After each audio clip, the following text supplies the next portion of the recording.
Assalamualaikum warahmatullahi wabarakatuh. Kembali lagi dengan saya di mata pelajaran Komunikasi Industri Pariwisata. Nah, kemarin kita sudah membahas mengenai bab 1 yaitu berkomunikasi di tempat kerja. Sekarang kita akan melanjutkan di bab 2 yaitu bantuan kepada pelanggan di dalam dan di luar perusahaan. Nah, setelah ini akan ada video pembelajaran mengenai pembahasan di bab 2 ini. Selamat menyaksikan. Materi selanjutnya yaitu di bab 2 yaitu bantuan kepada pelanggan di dalam dan di luar perusahaan. Nah, yang akan kita bahas mengenai pelanggan yaitu pengertian pelanggan, kebutuhan dan harapan pelanggan, dan tipe karakteristik pelanggan. Nah, selanjutnya yaitu pengertian pelanggan. Dalam arti luas, pelanggan diartikan sebagai semua pihak yang mempunyai hubungan secara langsung maupun tidak langsung dengan perusahaan atau semua pihak yang terkait dengan proses produksi. Nah, di sini terdapat dua macam pelanggan. Yang pertama pelanggan internal dan pelanggan eksternal.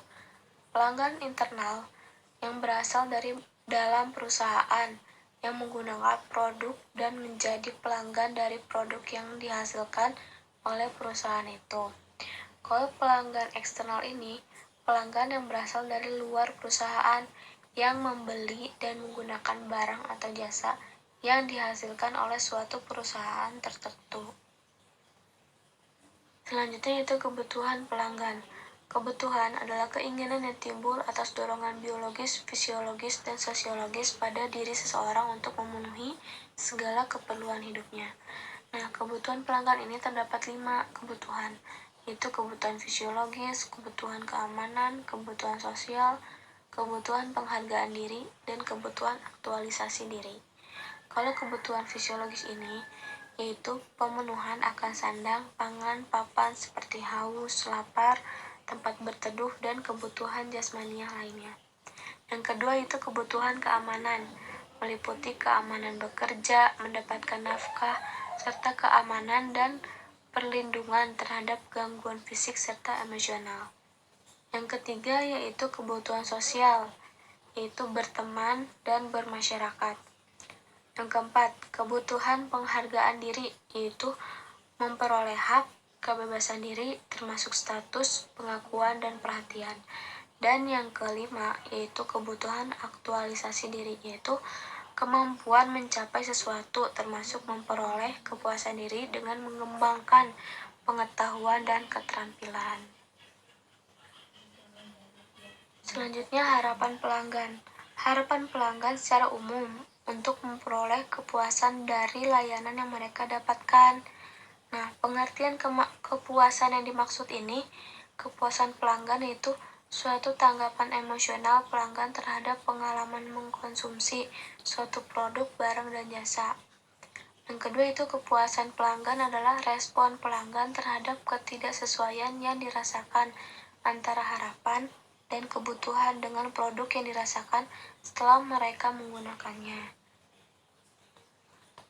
Selanjutnya keinginan pelanggan atau tamu.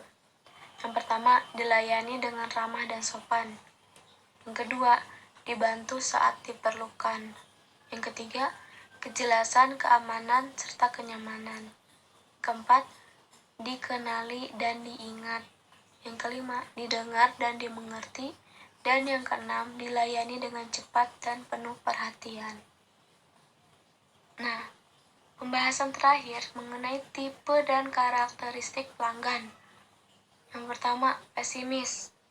Nah, dia orangnya pesimis. Pelanggan ini mempunyai ciri-ciri dia terlalu berhati-hati, mudah curiga, ragu-ragu, dan kurangnya perhatian.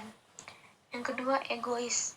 Pelanggan ini mempunyai ciri-ciri egois, yaitu ambisius, mementingkan diri sendiri, dan sulit dipercaya. Yang ketiga, pemalu. Pemalu ini dia penuh hayal, tertutup, sulit didekati. Yang keempat, lamban. Lamban ini pelanggan ini memiliki ciri-ciri terlalu banyak pertimbangan, monoton, dan sulit mengambil keputusan. Yang kelima, antusias. Pelanggan ini memiliki ciri-ciri bersemangat, penuh pengertian, dan kritis. Terima kasih kepada anak-anak yang sudah ikut menyaksikan video pembelajaran yang kedua ini di bab 2 mengenai bantuan kepada pelanggan di dalam dan di luar perusahaan. Semoga materi ini dapat dipahami dan bermanfaat buat kita semua. Amin. Wassalamualaikum warahmatullahi wabarakatuh.